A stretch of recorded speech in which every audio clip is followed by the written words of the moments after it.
Welcome to the Virginia Museum of the Civil War, Newmarket Battlefield, and the Bushong Farm. All are incorporated into about 300 acres that we have here. We are owned by Virginia Military Institute, and we're glad that you are here today. The Bushong family is 7. Jacob and Sarah are the matriarch and patriarch of the family.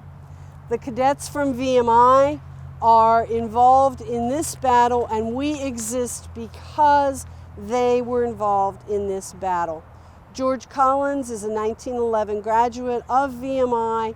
He purchases this property in 1944 and gifts it to VMI in 1964 to preserve the story of the cadets. Everything that you see around us was involved in the battle. The cadets, when they first arrive, are kept way down this way on Williams and Shirley's Hill. For those of you that ever drive this way, it's just behind the 7-Eleven before you turn to come to see us. Welcome to the Newmarket Battlefield and the Virginia Museum of the Civil War. There was a very small but significant battle fought here on Sunday, May 15th, 1864, in a pouring thunderstorm. The thunder was so loud they could not tell the difference between the thunder and the cannon fire in this particular battle. The leaders in this particular battle were Major General John C. Breckinridge for the Confederacy and Major General Franz Sigel for the Union. Breckinridge had about 4,000 troops rounded up mostly from the state of Virginia. Breckinridge had by far the larger army, which he moved south from Winchester to capture the railroad station in Stanton, Virginia, which was supplying supplies and food for General Lee's army on the other side of the mountain. I'm going to read the plaque here. In the spring of 1864, Union General Franz Sigel marched his 10,000-man army south through the Shenandoah Valley as part of General Ulysses S. Grant's strategy to attack the Confederacy on several fronts simultaneously.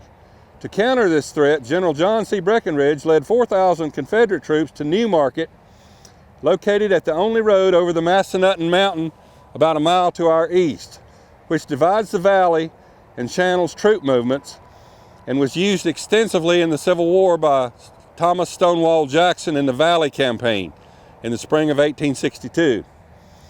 In desperate need of soldiers, Breckinridge summoned the Corps of Cadets from Virginia Military Institute, a military school about 84 miles south of here in Lexington, Virginia. On the evening of May 14th, advanced elements of Sigel's army reached Newmarket, encountering Confederate General John D. Imboden's cavalry, who was holding the ground for General Breckinridge until he could get here with the main army. The next morning, Breckinridge brought his full force to Shirley's Hill, the tall hill directly to our south, the high ground, in other words, south of here. When the Federals pulled back to here, to Manor Hill, Breckinridge ordered a general advance with the cadets in reserve. Sigel occupied a hill north of town on Jacob Bushong's farm to our front.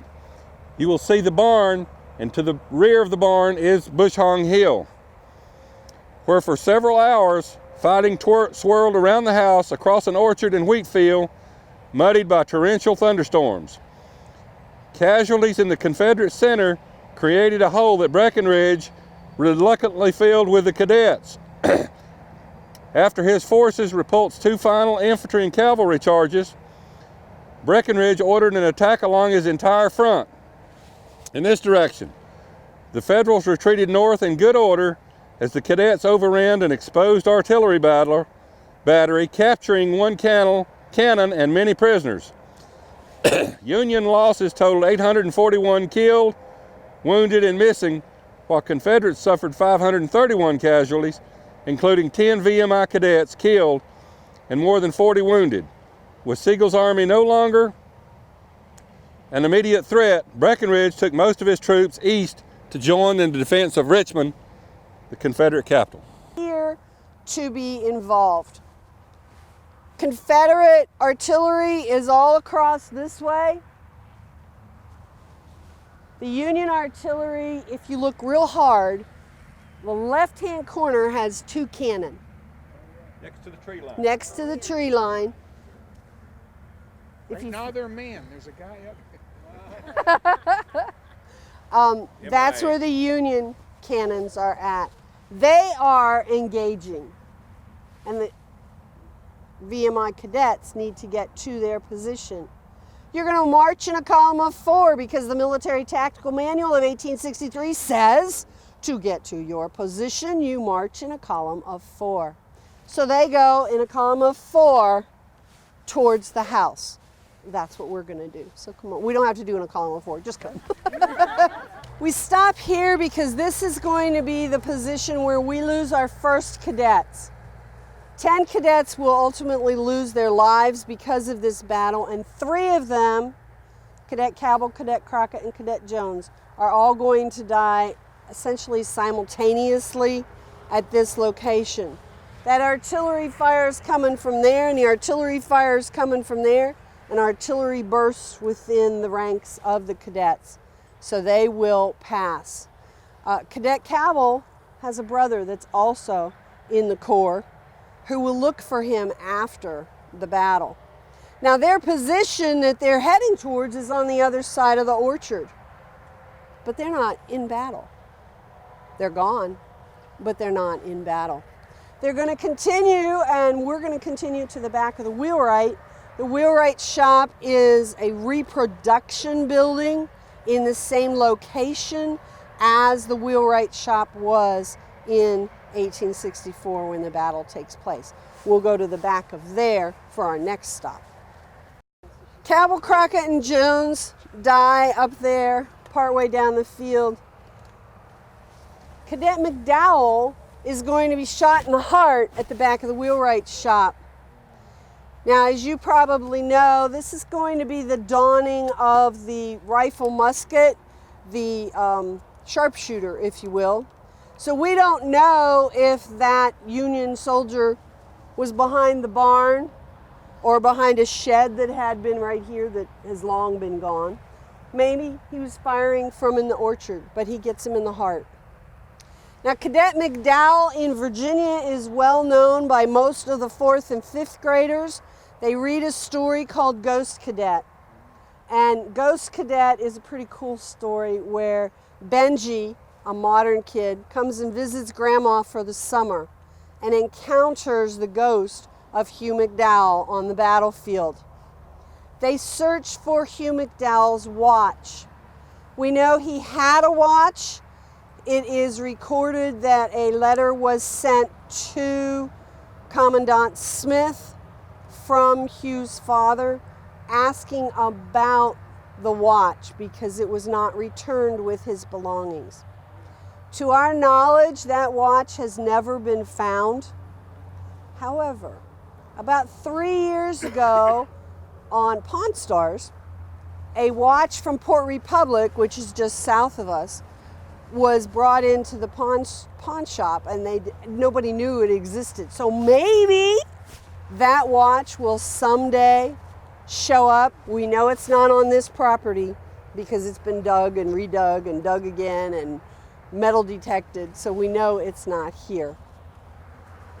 That's number 4 of our cadets to pass. The house is built in the Federal style. The small 2-story over here is actually a log cabin. It's built in 1818. As in all wars, there's always civilians that get stuck in the middle. The family here is Jacob and Sarah Bushong. Jacob starts courting Sarah in 1814. She lives just on the other side of the Luray Page Valley Gap. Her father says, no, you are too young to get married.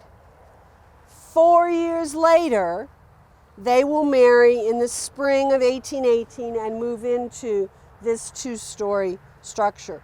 It is still in the upper portion, the log and mortar of that 1818 structure. In 1825, 1830, they start building this portion of the big house, and it is the Federal style It's got a lot of limestone in it. This is karst terrain. We have lots of limestone, lots of caverns and caves in the valley. By 1852, some of their adult children they know are going to be staying in the house, staying on the farm. They build the second portion of the house. We'll go in the house just a little bit when we're on our way back up, and I'll do some more explanation of family. Yes? This building, you referred to it as a... This is a reconstructed structure on the same location as the wheelwright shop was when the battle took place. Okay.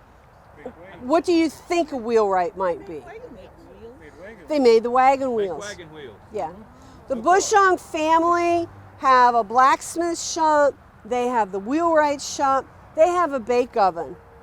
Those are going to be significant when this battle is over, and you'll learn more about that as we continue. Yes? You say a watch was lost. Are we talking a wristwatch? Or are we talking a... We're talking about a pocket watch. Yeah, in that time period, wristwatches were not a thing. Yeah, It was a wind-up gold pocket watch with a chain. like this. Did somebody buy it at Pawn Stars, or do you know The watch that was from Port Republic was, I believe they bought it. The shop bought it. I don't know if something they brought it in. So Chumley might have it. Chumley might have it. Chumley might have it. You're right. Okay. So it's easier to talk a little bit about the family from here. You have Jacob and Sarah. When the battle takes place in the house, you have Jacob and Sarah. You have their daughter Elizabeth. They called her Bet. She's in her late 20s, early 30s. You have Anderson, their middle son. You have Anderson's wife Elizabeth. She's Lizzie. You have Sarah Caroline and Willie. Sarah Caroline is 6. Willie is 4 when this battle takes place. There are 7 family members that are in the cellar, in the basement. We're not sure if family also included Mary and Joseph and Israel. They are African American. They live on this property. They work with the family. They are considered slaves. Slaves in the valley are a little different than slaves in like Portsmouth, areas like that. You work side by side. So Mary would have been in the summer kitchen with Sarah and Lizzie and Bet working side by side. Joseph would be in the fields with Jacob, Anderson, Harrison, Franklin. So they worked very much side by side. We don't know where Joseph, Mary, and Israel went after the war. Being in the valley, there's a little bit of burning of courthouses. So we haven't been able to find the records, but we haven't given up. We will find Mary and Joseph in Israel. But from 60, we know where they are. The 70 census, they've disappeared. We can't find any combination of their names, Bushong names, any names that make sense for this area for them. They might have been in the cellar. As the family is in the cellar, as we walk past the house, under the 1852 portion, there's windows in the basement, and they say they could see the feet of the cadets as they marched by. As the cadets approach the house, they're going to split. Company A and B will go east, Company C and D will go west, both sides of the house, and come back together on the other side of the house. Let's go to where the cadets were. If you turn around, there's a little red dot on the house. Yep. Everybody see the little red dot on the side of the house? About 6 boards above that, there's still a mortar. In the spring, they stripped off the old siding and put new siding on, and we could get to the original house. There is a mortar that is stuck up in there, and our director just wrote an article about that, and I'll find out what magazine it's in and I'll let you know. I can't remember which one because there's several. Ball or something like that? Yeah. Okay. Yeah, Mortar ball. a mortar ball. It's about 6 spots up above there. We left it in. We just couldn't move it. In 1960s, the late 60s, when this became a museum, hindsight's better than foresight, they converted the one part of the downstairs into a modern restroom. Now modern, we're thinking 1960s, okay? It's still the 1960s restroom. It's like, why did you do that to this beautiful 2-story cabin? But they did. So we are here because this is the way the cadets would have come onto the battlefield. The ice house does not exist when the battle takes place. The ice house is built in the early 1870s, but we have put it on the property because we went from a picture from 1879 of the farm. So that's why we have it. This is your kitchen. We do cook in this kitchen. They don't want the smell of food in the house. It was for them, and it's not. For them, they thought it was easier to cook over here, drag everything into the cellar, and they ate in the cellar. Now, I don't know how many of you have encountered cast iron pans and pots, and that stuff's heavy. You carried it over so that you could keep it warm in the fireplace downstairs until the men came in from the fields. Not my idea of a fun thing to do, but you know what? Every time we cook out here, we have to schlep everything from the house out here and then take it back in. Yes, dear. Was it also because of fire? Because a lot of times the summer kitchens would burn because of the heat of the stoves and things like that. That they maybe would, that way the house was safe even if this would burn. Her question was, wasn't it also because of fire? That was part of it. It was also kind of the transitioning to where we are today, where we have microwaves and huge kitchens in our houses. You were concerned with a fire. What we find odd in that respect is this is one fireplace. There are 5 or 6 fireplaces in that house. If you're concerned about fire, why did you put 5 or 6 fireplaces in the house, but you didn't want to cook in the house? So, yes, sir. Wasn't summer kitchen basically to keep the main house cooler? Yeah, I thought that. That's part of it. That's what you Yeah, it was, the kitchen was to keep the main part of the house cooler.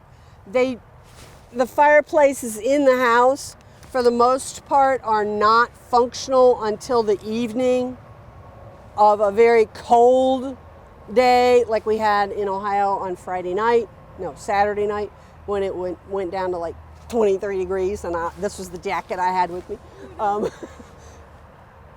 They would do that. When you're cooking, you start that fire at like 8 o'clock in the morning to be able to eat at noon, so that you get your ashes and you can have your food by then. So yes, that's part of it as well. And why it's a summer kitchen? That's a good question, because they use it all year long. Because in the summer it's hotter. It's hotter in the summer, but they're all called summer kitchens, and it seems like it doesn't matter whether you come here or you go to Williamsburg or you go to Jamestown. It's a summer kitchen. They don't know why. So they always ate in the basement? They didn't ever eat upstairs? They never ate in the upper portion. You wouldn't eat in your formal parlor. You didn't eat in your family room because you had to eat at a table. Heaven forbid we should sit in front of a TV and eat our meal. Yes, so you ate in the cellar. So, yes. I volunteer at a historic home in Fond du Lac, Wisconsin, and we have a summer kitchen, but our summer kitchen is attached to the back of a winter kitchen. But it's able to close off the doors and open the windows to keep the heat out of the main house. But that was unusual. Most summer kitchens are Yeah, that's separate. pretty awesome. Most of them are But then we separate. would eat in the formal dining room, so everything would come into the formal. Yeah.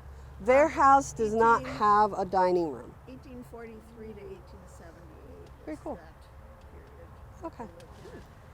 Let's head to where the cadets are in battle. They're going to continue this way. We're going up to the fence line, so that's where we're going to end up next. We've walked through the orchard. The Bushongs did have an orchard, primarily apples. They had apples, peaches, pears, quince, crabapple, and there's someone other. Yes, thank you. And plums. Primarily apple. Now, none of these are 150, 160, 180 years old. The oldest trees that are here were planted in the early 1970s. Our little saplings were planted this spring. We had a scout group from actually near Pittsburgh that came down, and they did it as one of their projects on our homeschool day. These are heritage apples. We've got blackburns, and I ought to know this. Black twist, I think, is the other one. Blackburn apples, and I think the other ones are black twist. We tried to get a number of different ones. We went for apples that we had records had been here, so that was kind of cool. What was the density of the trees at that time? Was it sort of like this, or I always pictured it with more? She's asking what the density of the trees were at that time. As we walk back, if you look more towards this way, you can see the closeness of where our saplings are to know what the rows were. There's a lot that have been taken out of here because they have died off. We are in the process of rebuilding our orchard. So this was stage 1. That's stage 3, 4, 6, 8, and 10 over here. They'll happen, they just haven't happened yet. But the cadets would have come through the apple orchard. They are on this fence line. They are called on to be in the battle because the 1st Missouri Cavalry and the 62nd Virginia are engaged in battle in this location and have suffered heavy losses. Heavy losses in the numbers of the 1st Missouri Cavalry, a horseless cavalry who had been in prison in Indiana, had been released, come back. They were looking for Missouri troops, couldn't find Missouri troops, so they connected with the 62nd. There were 60 of those men. And when the cadets come into battle, there are 6 that are not wounded or killed. That's pretty heavy losses. Repeat that, please. The 1st Missouri Cavalry, Woodson's cavalry, have 60 men engaged in this battle. And when the cadets fill in the gap caused by their demise, there are 6 of those men who are not wounded or killed. We do know the aftermath. We do know quite a number of them do survive. We have a monument to Woodson's cavalry at the far right that was erected by some of the survivors of this battle. It's a very simple monument. It's one of 2 monuments that are on this battlefield. Back to the battle. Cadets are engaged. This is the field of lost shoes. This is a winter wheat field that 2 weeks later would have been harvested. It would have been harvested. However, there's almost 10,000 soldiers on this battlefield.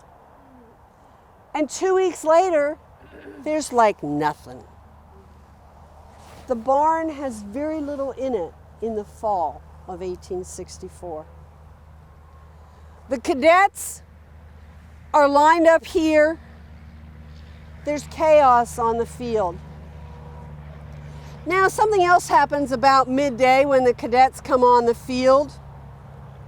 Franz Sigel has let his officers lead the battle. They're succeeding. It's a sure Union victory. Until Franz Sigel comes onto the battlefield. How many of you speak German?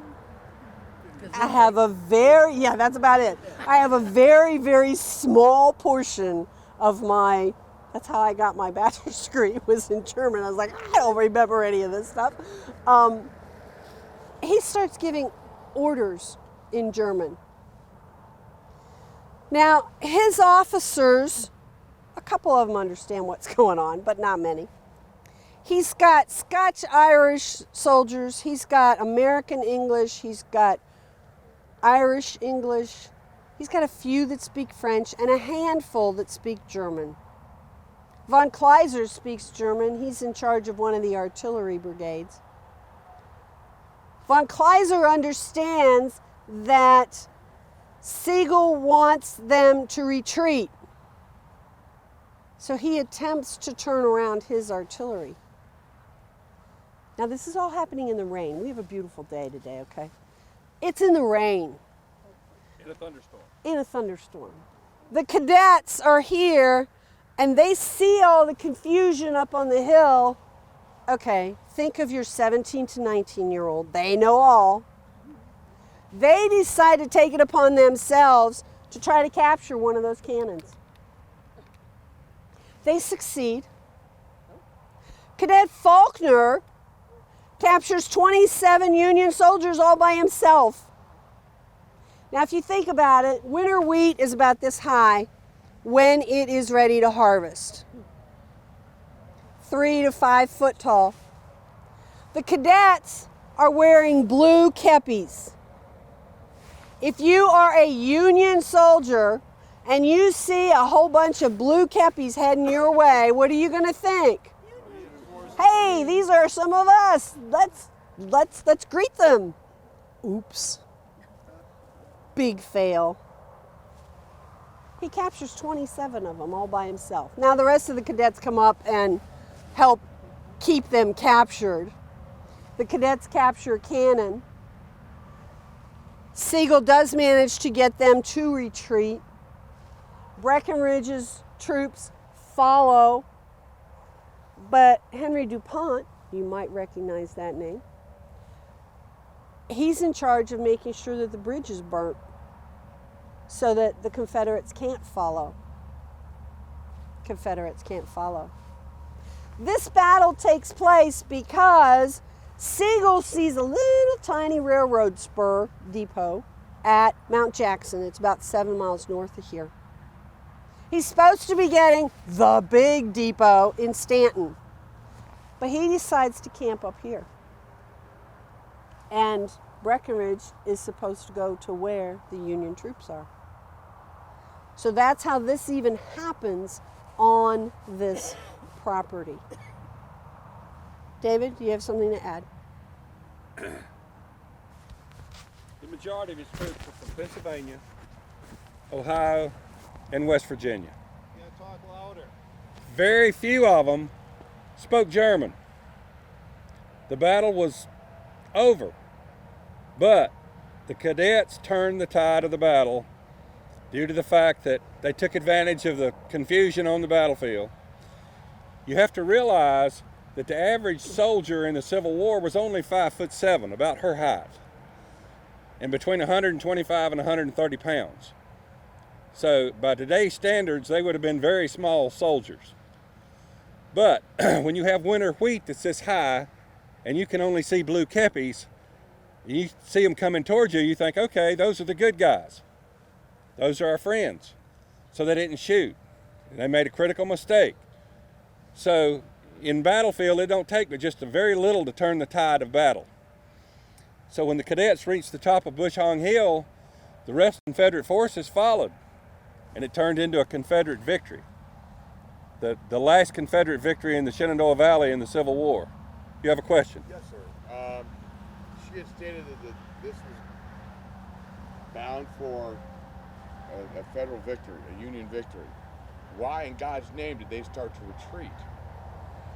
Well, you've got to realize, I can answer that question. Why did they start to retreat?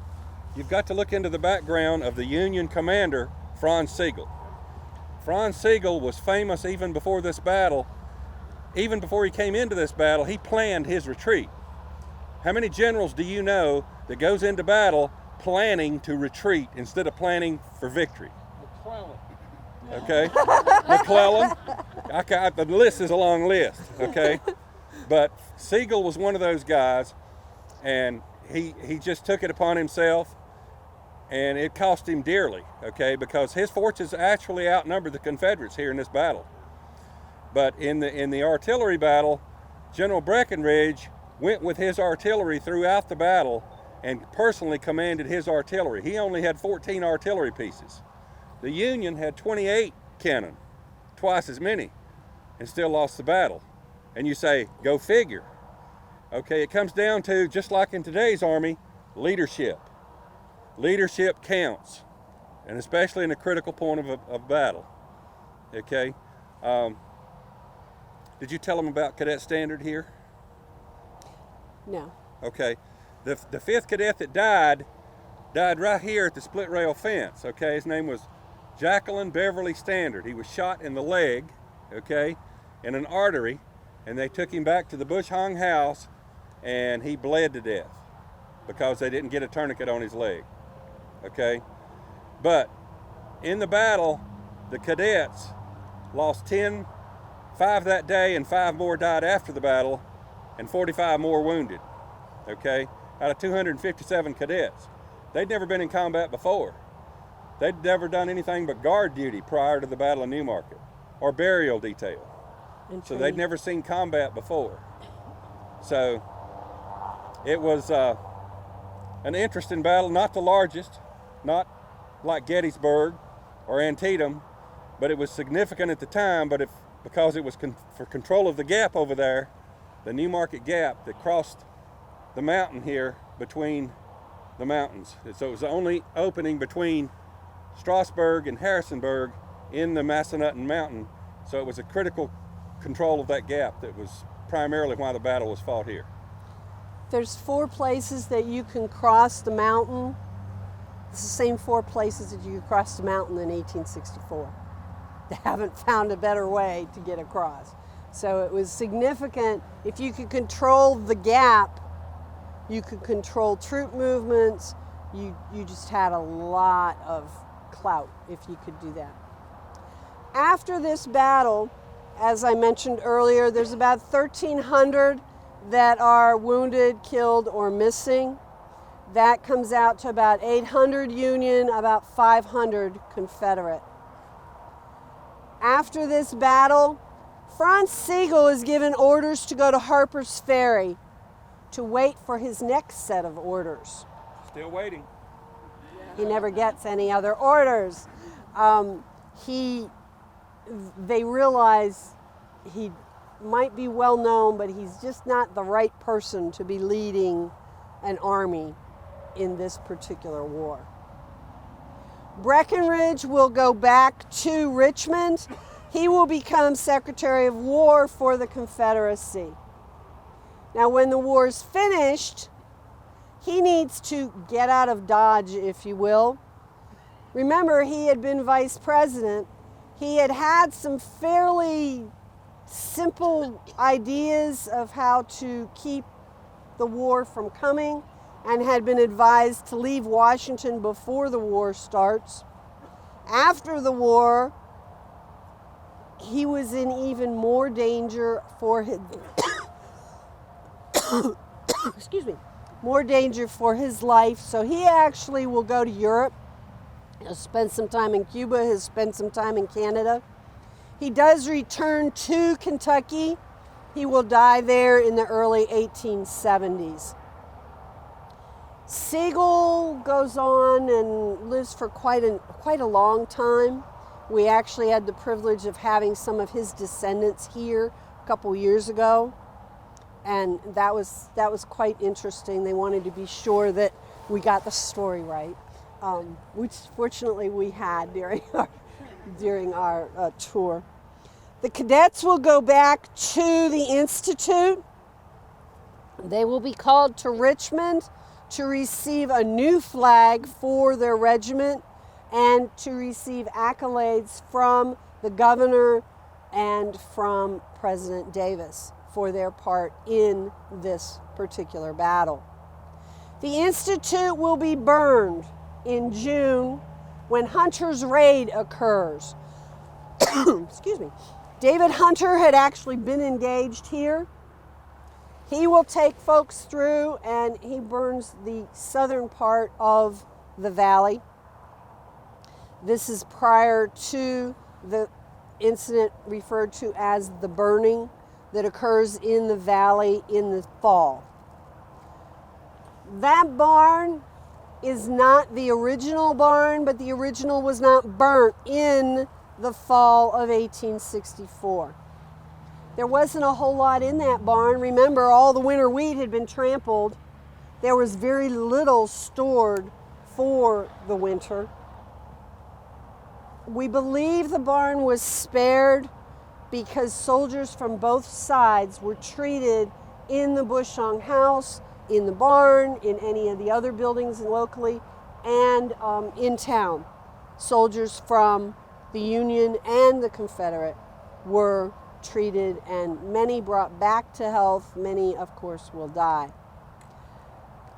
That barn burns in 1939 when it's struck by lightning. Survives lots of other things, but lightning kind of outdid it. We exist because George Collins, a 1911 graduate, it had been sold in 1942, most likely because they couldn't pay off the loan from the bank to rebuild a barn. We're talking Depression time, so, you know, and if your crops are failing, money's tight. So the house was sold, the property was sold twice, 1942 and then again in 1944 to George Collins. When George Collins dies in 1964, he gives the property and a small endowment to Virginia Military Institute to preserve the story of the boy soldiers. This remains the only time in our nation's history that boys were called upon and fought in a battle on U.S. soil. They celebrate that every year. In May 15th, they have the Newmarket ceremony. They choose cadets from those companies, A, B, C, and D, to represent the 10 cadets who die.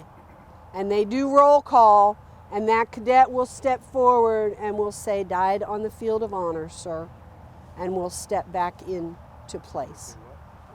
Died on the field of honor, sir.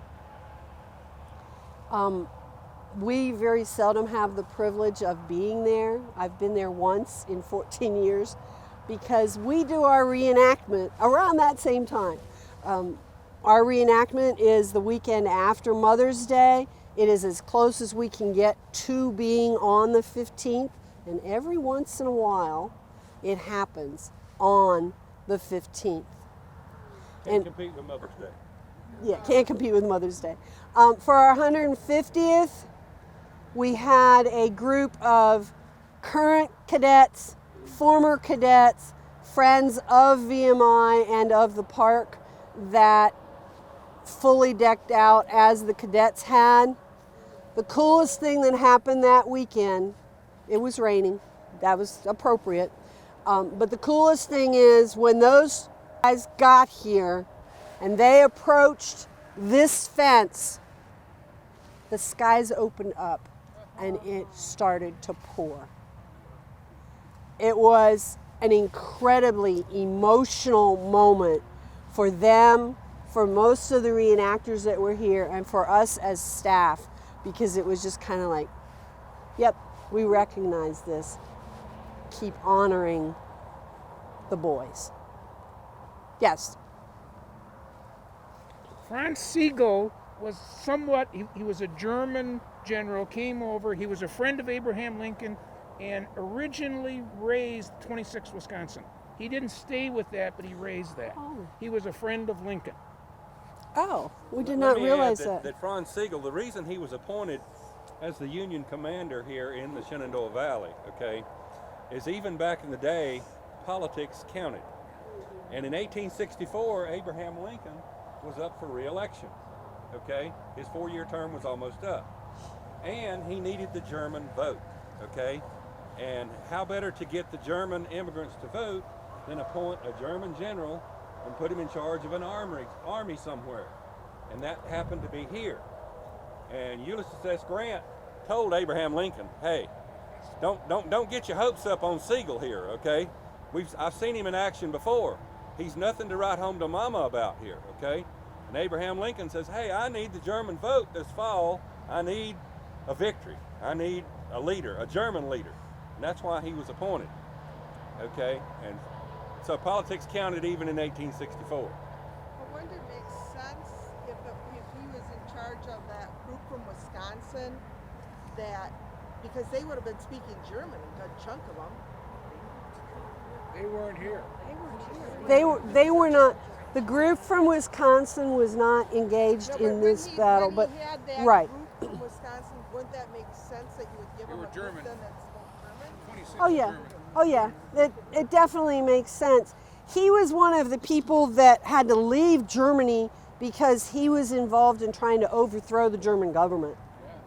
So as the Germans are immigrating in the early 1850s, he is in that bunch because kind of like Breckinridge had to leave the United States for a little bit, he definitely had to get out of Germany because his life was definitely in danger.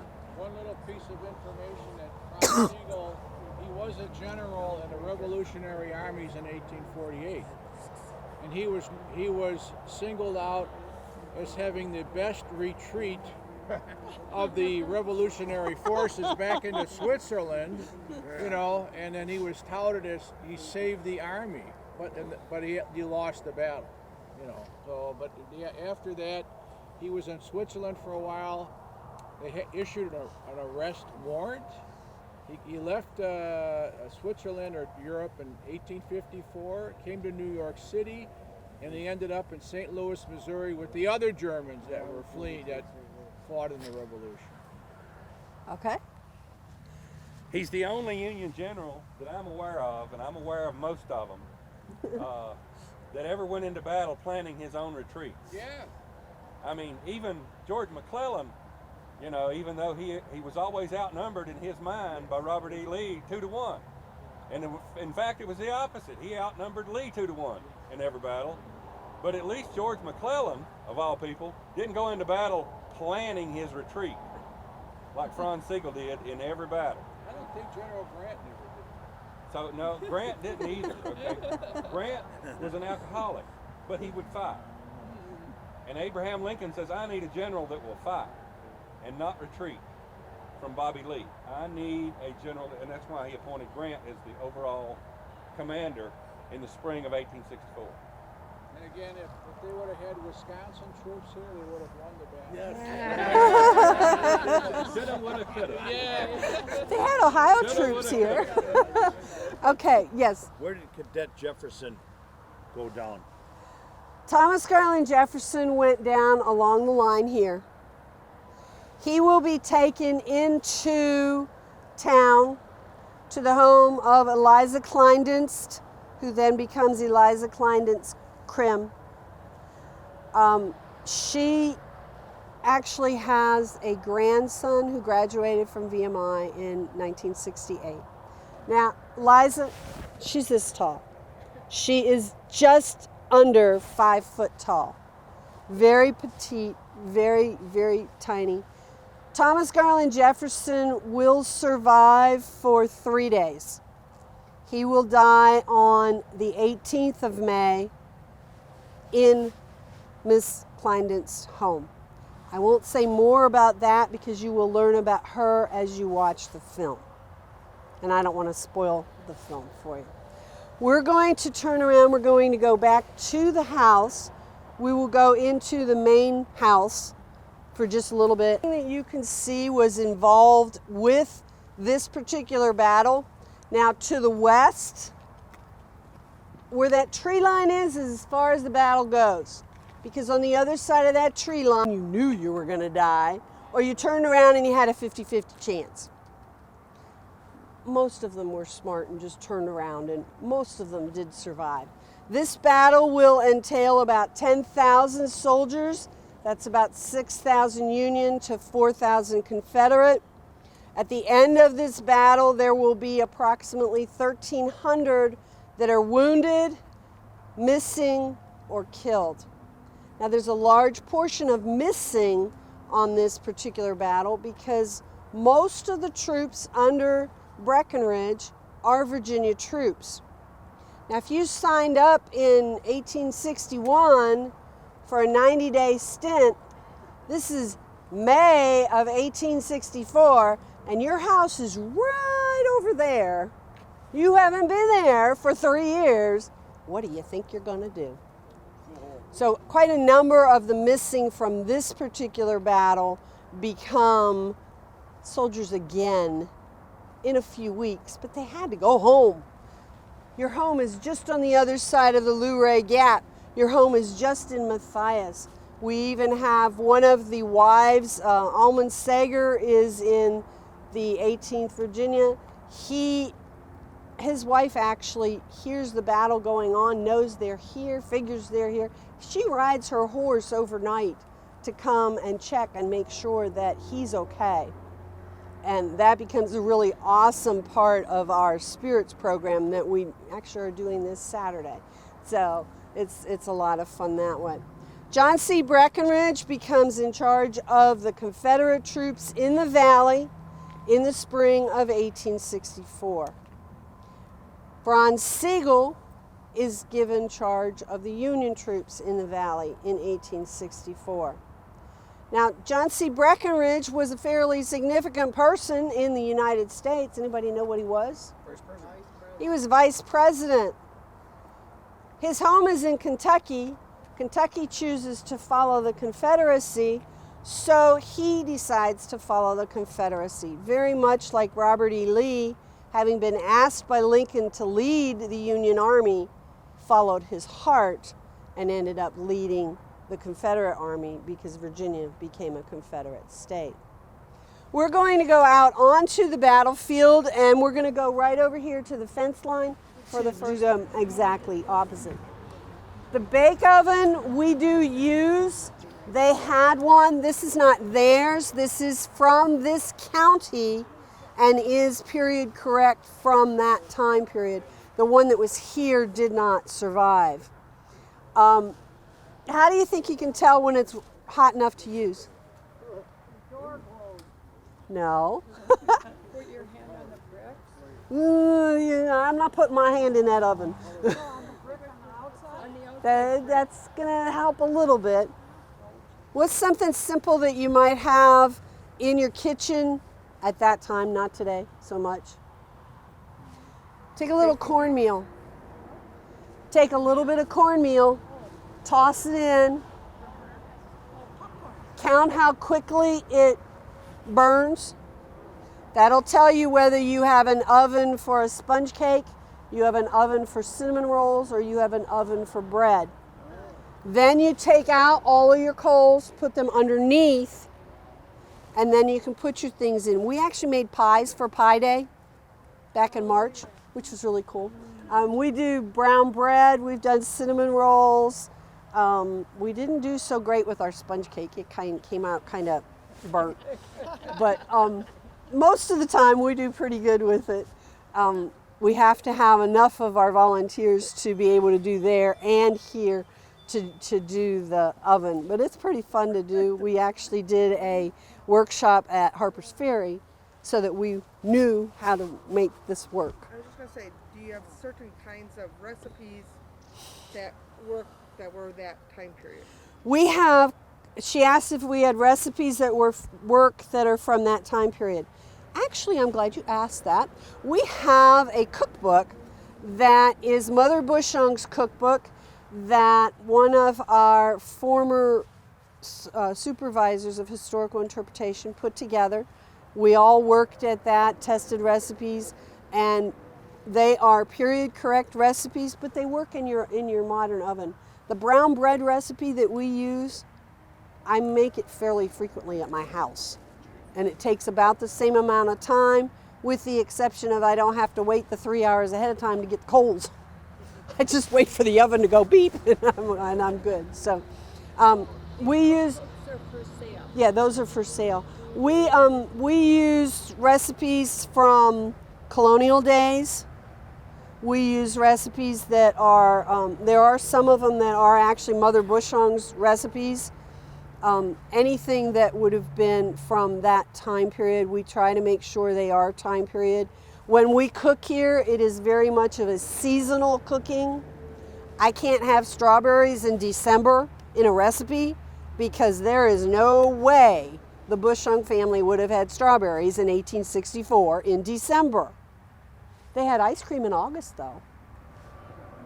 In the 1870s, not in the 1860s, but in the 1870s, because they had the ice house.